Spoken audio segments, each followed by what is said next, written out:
Matapos makuha ng Los Angeles Clippers si Bradley Beal ngayong offseason, mas lalo pang lumalalim ang plano ng koponan na dagdagan ang kanilang playmaking sa bench. Isa sa mga pangunahing pangalan na isinusulong ngayon ay walang iba kundi si Chris Paul.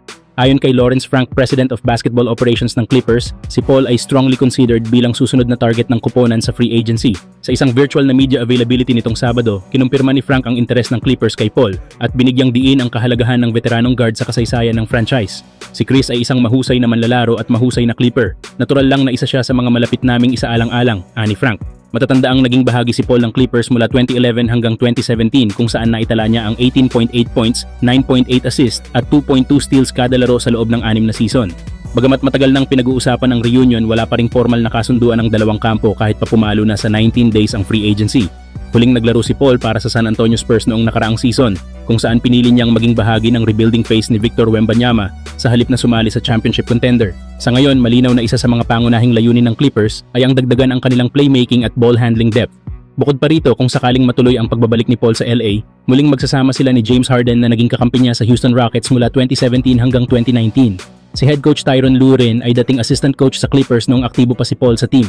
Sa kanyang 20 years career, si Chris Paul ay may career averages na 17 points, 9.2 assists at 2 steals per game. Sa playoffs, lalo siyang umangat sa 20 points at halos 8 assists per game. Kung tuluyang mapapapirma ng Clippers si Paul, tiyak na magiging isa itong malaking hakbang patungo sa mas matatag na kampanya sa paparating na NBA season. Samantala, hindi na lang basta superstar si Luka Doncic, tila isa na rin siyang assistant GM ng Los Angeles Lakers. Matapos ang matagumpay na pag-recruit kay DeAndre Ayton, muli na namang pinatunayan ni Doncic ang kanyang impluwensya sa liga matapos kumbinsihin si Marcus Smart na sumama sa kampanya ng Lakers. Ayon sa ulat ng ESPN, si Smart ay pumayag sa buyout mula sa Washington Wizards at lumagda ng 2 taong kontrata na nagkakahalaga ng $11 million para sa LA. Ayon sa mga source, mismong si Doncic ang tumawag kay Smart para sabihin na gusto niya itong makasama. Isa itong malinaw na senyales na hindi lang siya umaasa sa front office, kundi aktibong gumagawa ng paraan para buuin ang championship caliber na roster. At sa kabila ng mga agam-agam sa kakayahan ng tambalang Lebron Luka na manalo ng titulo, pinapakita ni Luka na hindi siya naniniwala sa narrative na iyon. Matapos i-trade si Anthony Davis, ang Lakers ay nawalan ng pangunahing depensa sa paint. Pero sa pagkuha kay Ayton at Smart, muling pinapatatag ng Lakers ang kanilang depensibong pagkakakilanlan. Si Smart ay isang dating Defensive Player of the Year at 3-time All-Defensive First Team, ay inaasahang magiging pangunahing perimeter defender ng koponan. Sa kabila ng mga injury na dumaan sa kanya, may malaking potensyal pa rin siyang bumalik sa anyong elite defender. Bagay na kailangan ng Lakers sa isang Western Conference na binubuo ng mga guards tulad ni Shai Gilgeous-Alexander, Steph Curry at Anthony Edwards. Mahalagang tandaan na ang pagkuha kay Smart ay hindi gumamit ng draft capital.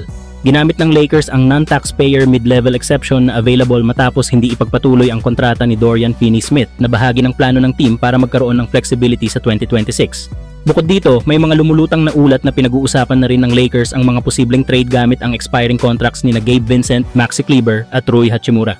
Sa lahat ng ito, iisa ang malinaw. Si Luka Doncic ay hindi lang scorer o playmaker, isa na rin siyang tone setter sa loob at labas ng court. At kung tuloy-tuloy ang ganitong mga hakbang, maaaring makita natin ang Lakers na muling umaangat bilang contender sa Western Conference. Kayo mga idol, anong masasabi niyo sa pagiging GM Doncic ni Luka? Palagay niyo ba, sapat na ito para makabalik ang Lakers sa tuktok ng NBA?